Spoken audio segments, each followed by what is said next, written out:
They laughed at her second-hand blazer before she'd even sat down. Maya Ellison had saved for 3 weeks to buy it. What none of them knew was that the quiet man taking notes in the corner wasn't an intern. He owned the company, and he'd just watched proof that the culture he'd stopped paying attention to had rotted somewhere he couldn't see. What Maya didn't know yet was that the job would only be the beginning. The real fight, and the real answer to everyone in that room, was still months away. Regina Voss studied Maya's blazer the way a jeweler studies a floor. "That's a bold choice for a firm like ours," she said, and her colleague Priya laughed on cue. Maya answered every remaining question in a flat, careful voice, watching the clock, while the man in the grey sweater in the corner stopped writing entirely and watched Regina instead. They ended the interview 12 minutes early. "We'll be in touch" meant they wouldn't. 3 days later, Halloway Group called Maya back for the executive floor. "Daniel Voss," the man said, suit fitted now, eyes the same. "I own the building you were laughed at in, and I owe you an apology. But first, I owe myself an honest question I stopped asking a long time ago." He slid a folder across the desk. "How long has Regina been treating candidates like that? And how did I let my company get successful enough that I stopped checking?" He offered her a research analyst role, 4 times the salary. Regina was gone within the week, not because Daniel wanted a convenient scapegoat, but because he'd finally admitted the problem had been operating inside a company he'd stopped watching closely enough. "That's on me," he said, "not just her." Maya didn't coast on the offer. Within her first year, she'd rebuilt Halloway's flagship client onboarding model from the ground up, the kind of unglamorous, deeply researched work nobody else had wanted to touch. And it cut client attrition by 1/3. It got noticed. Industry press picked it up. Maya was asked to present it at a regional conference. The woman who'd been laughed at for her blazer was 18 months later being asked how she'd done it. That's when the account appeared. Halloway Watch. First a screenshot of her promotion, caption, "Wonder what she did to climb that fast." Then a blurred photo from a work dinner with Daniel. Then a claim that her onboarding model was overhyped, feeding off internal numbers someone had leaked. Then, worst, a local business reporter picked up the thread and asked Halloway for comment on air about whether personal factors explained Maya's rise, never naming her, everyone understanding the implication anyway. The posts didn't stop after one cycle.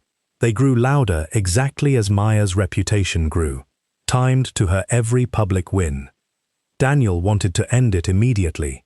Legal, a statement, the account traced and shut down by morning. Maya said no. "If you fight this for me, it proves their point," she told him. "It has to be my answer, not yours." So Daniel did the only thing she'd let him do. He opened Halloway's books. Every review, every promotion decision, every performance number behind Maya's work, made available to any journalist who asked. "We keep every record transparent," he told her, "and you keep building."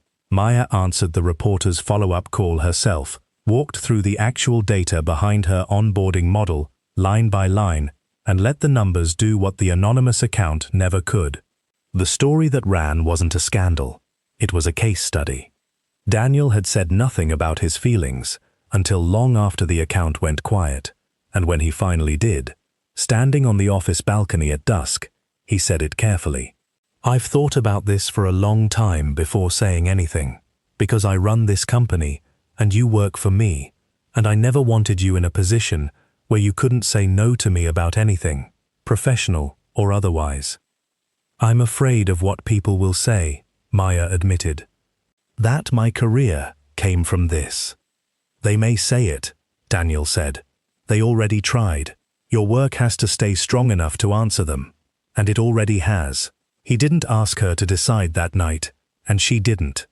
It was months more before either of them said anything further about it, and when they finally did, it came without ceremony, in the middle of an ordinary Tuesday, over nothing more than the fact that neither of them wanted to keep pretending otherwise. Regina called Maya once, almost a year after leaving Halloway. "I judged you before I opened your file," she said.